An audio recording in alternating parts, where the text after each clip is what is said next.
My name's Abdelbaki. I've been in Austin now for a year, and before that, I was there for 13 years in New Orleans.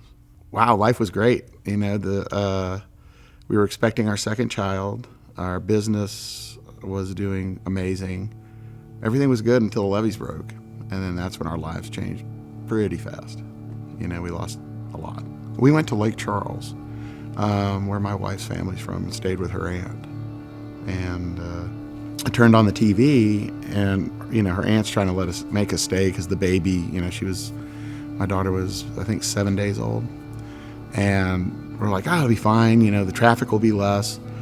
And then we just saw the mayor of the city crying, and everybody in tears. And we're like, what happened?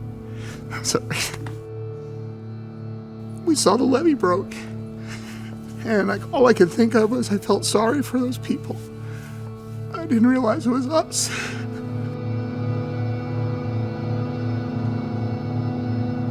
Then we found out we lost our neighbors next door and the ones across the street. They thought they were elderly, and they were like, we're going to stay. We'll ride it out.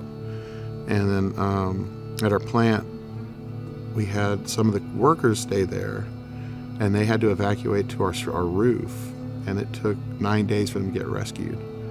The generosity of my friends in Austin was really nice. But I decided I just wanted to go back and be a part of the rebuild.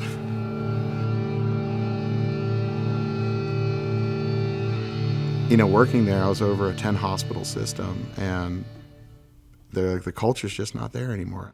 It feels like Disney. Like if you go to Disney World or Disneyland and you go to that New Orleans part of it, that's the way it feels. I love the city. I will always love the city, but I hope something happens to bring it back to where it was, because it's not. Do you think that's because so many people left? I do. I think, well, what would happen was when everybody did leave and everybody was displaced, once FEMA got in there and started rescuing everyone, they found that they could do better in other cities, so why come back? And then it took so long to rebuild.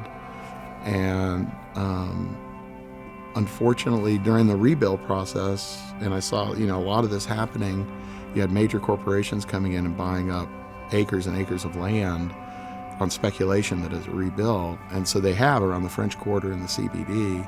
But unfortunately, the area where all the flavor and spice came from in New Orleans that made it what it is still empty. A lot of houses are still, you know, dilapidated, and there's still debris everywhere. It's kind of like the forgotten area. So what is life like in Austin for you now? Different. People are definitely friendlier here than they are in New Orleans now. There's a lot of happiness in Austin that's not New Orleans.